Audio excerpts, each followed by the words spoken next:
Hi guys, White Witch 110 here, in the living room again. Thought you would enjoy the fireplace once more.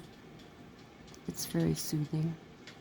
I'll be reading a story this evening, but first of all, I wanted to mention sitting at work thinking of my crafting area, which now is a mess again. Well, not really a mess. I just have a few things. Yes, Gizzy. I just have a few things on top of it. I started thinking again about all of the supplies that I've bought and that I haven't used as yet. And I believe I said this last year that I wanted to use up what I had before buying anything else. And that didn't happen. But this year, I don't believe I've been to the dollar store yet. Maybe I have. Anyways, I really want to use up what I have. And then at another point in time, think about getting some stuff. So as ideas come to me for whatever holiday, whatever season it is, with what I have, I'll craft it. Then I thought, what am I going to do with all this stuff that I craft? Well, if someone is interested in what I'm crafting and really wants it, I'll have you contact me with your address and I can send it to you. Some things maybe I'll decide to use them as a giveaway. Other ones maybe I'll just put down in our laundry room for whoever wants them. I'm not sure yet, but those are my ideas. So with what I have is what I'm going to craft with. Gizzy's being a talkative little bum. Yes, you are. Yes, Mr. Giz. It's Daddy's birthday.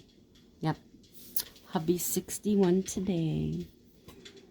So now, I'll start the story. Her heart was aching. This past week had been pure hell. Bessie needed time away to regroup. Her life felt like a jumble of Scrabble tiles. She sat watching TV, but was miles away. By tomorrow, she wouldn't remember one program she watched. It was a regular thing lately.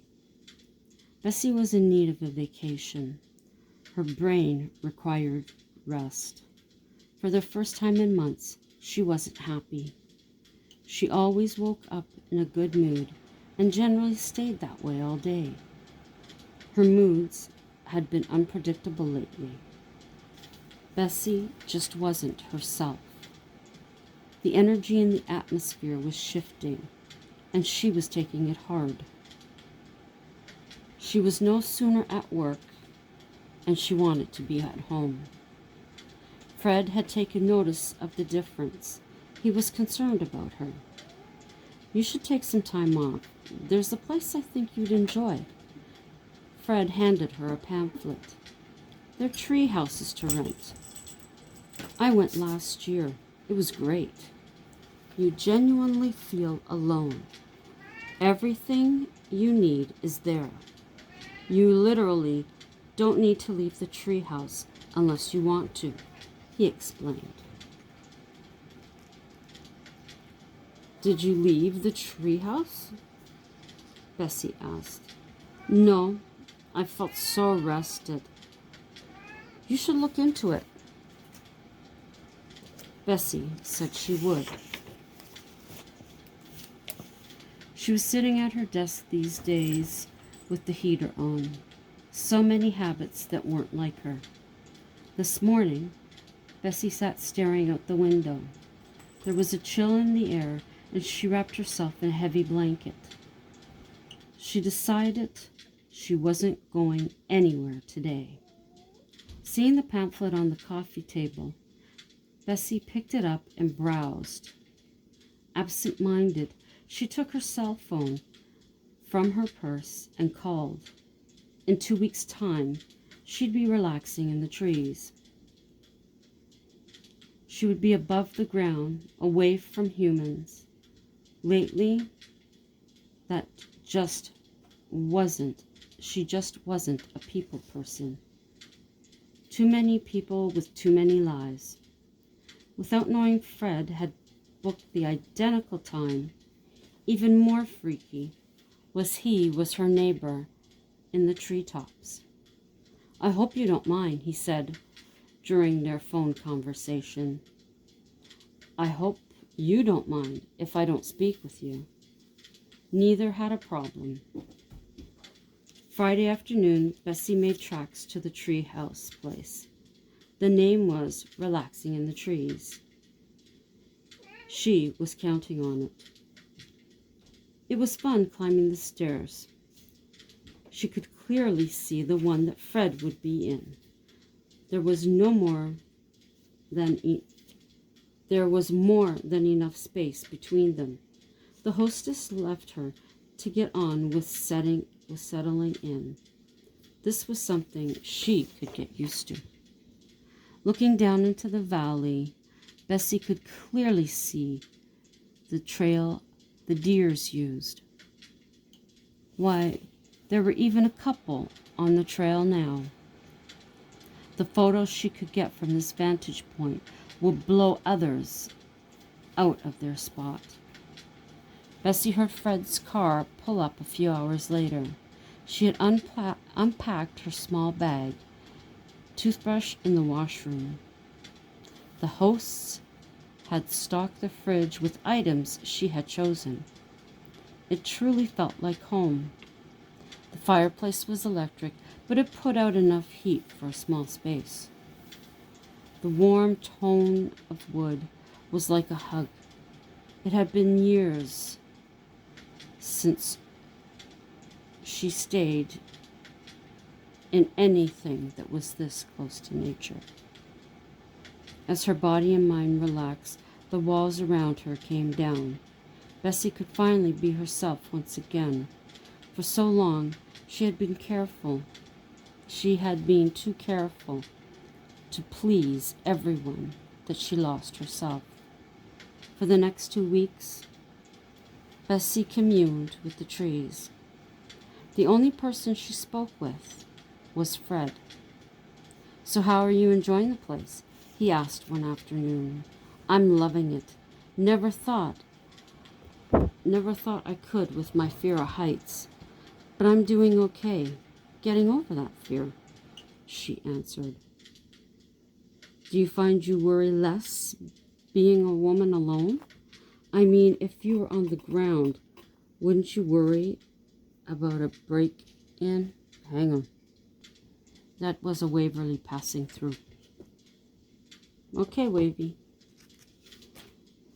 There have been times on holidays that has come to mind.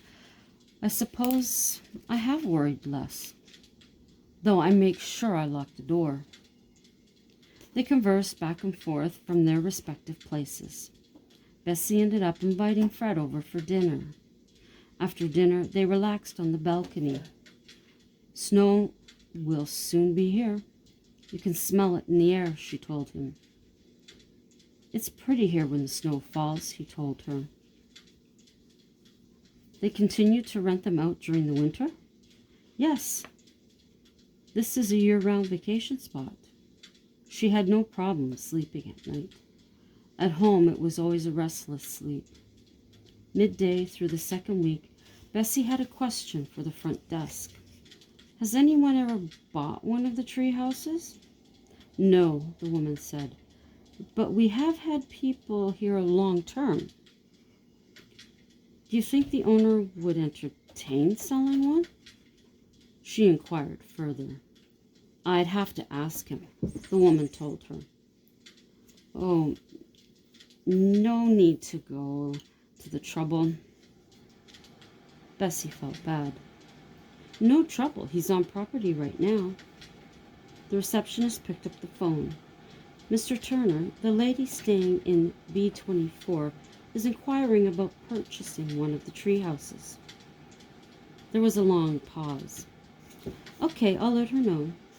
"What did he say?" "Normally he wouldn't, but you've been such a model guest. He'll consider it." That was better than no. Bessie looked over leaflets regarding popular tourist locations when Fred came in. "Hello, Mr. Turner." She heard the receptionist greet him. "You are Mr. Turner?" Bessie called out. "Why, yes, I am," he smiled. "You're the guest that wants to buy one of the tree houses, I suppose." Fred smiled. "Yep, that's me." "Why didn't you say you owned it?" "People can start asking for favors, knowing you have money," he stated. "Well, I certainly am not after your money," Bessie was firm. "I know, you're one of the few. Now, in regards to the sale, I would be more than happy for you to own one." "Which one are you interested in?" Fred inquired. "The one I'm in right now. It's very comfortable. I'm not interested in any other one." Her voice was confident. Tell you what, if you agree to care for the paperwork through winter, that would be fair trade for your living here." Bessie took only her really personal things and clothing. She left all her furniture. She didn't bother to give 2 weeks' notice. She quit. Bessie settled into a routine that suited her. She was meeting some very nice people. Bessie was taking over the winter months, as the other was a snowbird. Things were going swimmingly, no problems whatsoever. 3 weeks in, things began to happen. The odd pen or pencil went missing. That was no biggie. But then the paperwork was being moved. Entire files were ending up in random places. Even Bessie's treehouse. She was sure she hadn't brought it home. Her concern grew as she called Fred. "Things are showing up in places I know I never placed them. Are you going to tell me what's going on here?" Fred felt guilty. He should have let her know. "I don't know your belief system, but Maggie swears we have a ghost. Same thing happened to her. I realize I should have told you." Fred was very sorry. "Despite your neglect, I'm staying. I can handle this. Things used to go missing at my place all the time." Fred was surprised but thankful at the same time. He even made a trip in from the city. "I brought you some chocolates," he smiled, unsure of her response. "You're lucky," Bessie told him. "If you had been anyone else, I'd be gone. No more secrets, got that?" He smiled. "I promise." The winter moved along slowly. So slow, she was sure it was going backwards. Fred came out once a week to check on things. "Everything is fine, Fred. Matter of fact, not as many things are going missing." "Such a relief," Bessie told him. "Waverly." "I'm glad to hear that." He was, but he knew what was coming next. He had to tell her. "You're going to start hearing stuff." "What?" "Once things don't go missing, you start hearing things." "And what comes after that?" Bessie needed to know. "Seeing." "Fred, you should have told me. Don't know if I can handle this. It's all too much. Maybe nothing will happen." He was genuinely hoping, but his voice said something else. "I'll stay, but if it gets too much, I'm out of here." Fred couldn't argue. Every other employee for the past winters hadn't stayed more than a couple of weeks. A week went by, and all was silent. Bessie was able to relax. Monday of the following week, it began. She was just falling asleep when she heard it. The sound grew louder. It was the sound of a chainsaw. Bessie jumped up from her bed. She was frantic, wondering who it could be. She peered out the window and seen nothing, but the noise continued. She quickly dressed and walked to the porch. No one was out there. Her second worry was, would it wake the guests? So far, not one light was on in the houses, as far as she could see. Bessie was terrified to leave the tree. So much damage could be done. In the morning, she checked the property. Not one footprint, nothing sawed in half. Bessie placed the experience aside, trusting it was a one-off, not to be repeated. None of the guests complained. Matter of fact, they commented on the best night's sleep they had ever gotten. Bessie smiled and made conversation. As dusk approached, she was desperate for quiet. She watched the sun fade behind the bare birch and maple. It was 2 a.m. when it began. The banging on the supporting trees. Bless you. Bessie picked up a flashlight and threw on her coat and boots. She aimed the beam directly down the tree. No one was there. This must be part of it all. The banging went on for an hour with no visible being there.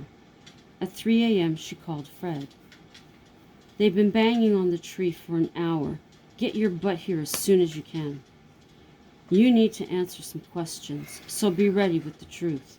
Do you understand? With that, she hung up. Standing still, the banging had stopped. She could finally sleep. The next morning, Fred was at the treehouse early. Who's haunting this place? Bessie demanded to know. We have no idea. Julie has researched, and there is no obvious reason for it. He took a sip of coffee. You need to get someone out here. I'm not joking around. None of these guests have ever complained. If word gets out we're haunted, Bessie gave him no chance to finish.